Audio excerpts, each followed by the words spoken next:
సింగస్కానపేట ఎడ్లపాడు మండలం చిలకలూరుపేట నియోజకవర్గం.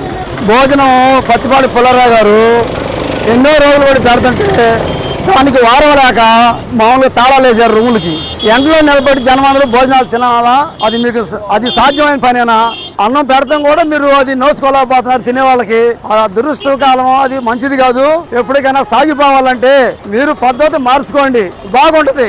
లేదంటే ఇంకా సెలవేగిద్ది, తర్వాత ముందు ఏం జరిగిద్దో చెప్పలేము. మీరు ఇప్పటికైనా మార్చుకొని జనాన్ని భోజనం తినే వాళ్ళని మనసు తృప్తిగా తినేయండి, బాగుంటది. మీ ఇష్టారాజ్యంగా ఏలుకుంటే ఈ బారుకి ప్రభుత్వం ఉండదు, వస్తుంటది, పోతుంటది, మారుతుంటది. దాని గురించి మీరు ఈ రకంగా కనుక జనాన్ని ఇబ్బంది పెడితే చాలా ఇబ్బంది పడతారు ముందు భవిష్యత్తు రోజుల్లో. మీరు అర్థం చేసుకోండి.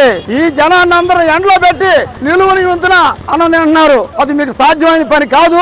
మీరు ఇప్పటికైనా మార్చుకొని తాళాలు తీయండి, బాగుంటది. లోన ఎన్నో రకాలుగా బాధలు పడి మామూలుగా పాన్పరాకులు మందు తాగిస్తుంటే శుభ్ర కడిగి మొత్తం భోజనాలు పెడుతున్నారు. దాన్ని కూడా నోసుకోలేని పరిస్థితుల్లో మీకు ఈ కర్మ మీరు జనానికి ఇప్పుడు పట్టిన కర్మని ఇంకా పట్టిద్ది.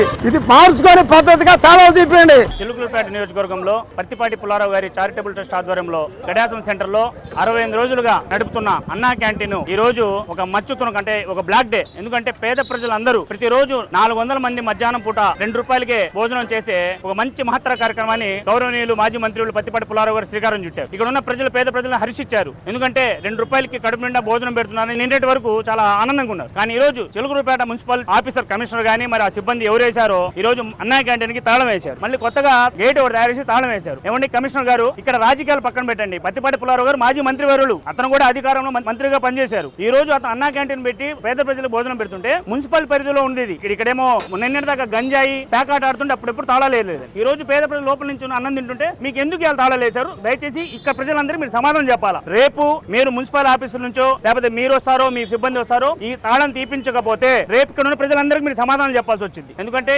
చూడండి ఎండలో తింటున్నారు, ఇది కరెక్ట్ కాదు. కమిషనర్ గారు ప్లీజ్ దయచేసి మీరు తాళం వేసింది రేపు మార్నింగ్ తీపిస్తే ఈ పేద ప్రజలు అందరూ రేపు భోజనాలు చేస్తారు. లేదు మేము ఇలాగే చేస్తా ఉంటే రేపు జరిగే ధర్నాలు గానీ దీనికి మొత్తం మీరే బాధ్యతలు అవుతారు. ఇక్కడ రాజకీయాలు కాదు, పేద ప్రజలు భోజనాలు పెడుతున్నాం, భోజనం చేసేదాన్ని కూడా మీరు అడ్డుపడడం అనేది కరెక్ట్ కాదు. లేదు మీరు ఎందుకు వేసారు వచ్చి ప్రజలకు చెప్పండి. ప్రజలకి చెప్పి వాళ్ళ దగ్గర మీరు చెప్పే సమాధానం బట్టి మీకు ఉండిద్ది. ఎందుకంటే ఇది కరెక్ట్ కాదని చెప్పి ఇక్కడ ప్రజలందరూ ఇప్పుడు దాకా చెప్తున్నారు. ప్రజలకి సంబంధించిన ప్రతి కార్యక్రమాన్ని కూడా ఎవరు వ్యతిరేకించకూడదండి. పేద ప్రజలు భోజనం పెట్టేది ఈ రోజు వరకు 65 రోజుల వరకు హాయిగా బ్రహ్మాండంగా జరిగింది. ఈ రోజు ఎందుకు తాళం వేశారు మీరు చెప్పాలి.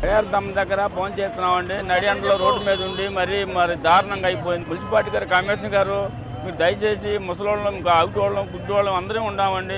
మరి కడుపారు అన్నం పెడుతున్నారు. పత్తిపాటి పుల్లారావు గారి అన్నం కడుపారు తింటున్నాము. అవిటోళ్ళం కానీ గుడ్డోళ్ళం, ముసలోళ్ళం, ముత్తకోళ్ళం నడియండలో మరి రోడ్డు మీద దారుణం అయిపోయిందండి. మీరు దయచేసి ఆ లోన ఖాళీగా ఉంది కాబట్టి లోన తింటామండి. మాకన్నా దయచేసి మా కొరకన్నా మా పొట్టలు కొట్టుకుని మా కొరకన్నా తీయండి. వాళ్ళ కోసం కాదు, మా కొరకన్నా తీయండి. మేము తింటాం, భోజనం చేస్తాం కడుపారా. సారో మీరు కమిషనర్ గారు దయచేసి లోనకు పంపించే మార్గం చూడండి. మాకు ఎండలో మాడిపోతున్నాం. ఇంటోళ్ళని, అవిటోళ్ళని, గుడ్డోళ్ళని, కళ్ళు రాని వాళ్ళని రోడ్డు మీద తినడానికి బస్సు వస్తుందేమో, లారీ వస్తుందేమో అని భయపడి సరిగా నోట్లో కూడా పోవట్లేదండి. మున్సిపాలిటీ కమిషనర్ గారు దయచేసి లోన పోయేట్టుగా చేయండి. మమ్మల్ని మాకు ఇబ్బంది అయిపోయింది. తింటున్నాం, ఏదో ఏళ్ళకి పెడుతున్నాడు తింటున్నాం. మీరు లోన పోయే మార్గం రోడ్డు మీద కార్లు, బస్సులు, లారీలు తిందామంటే భయం పడుతుందండి. సార్ మీరు అట్లా కొట్టు దయచేసి తీయండి. మీకు నమస్కారం అండి సార్.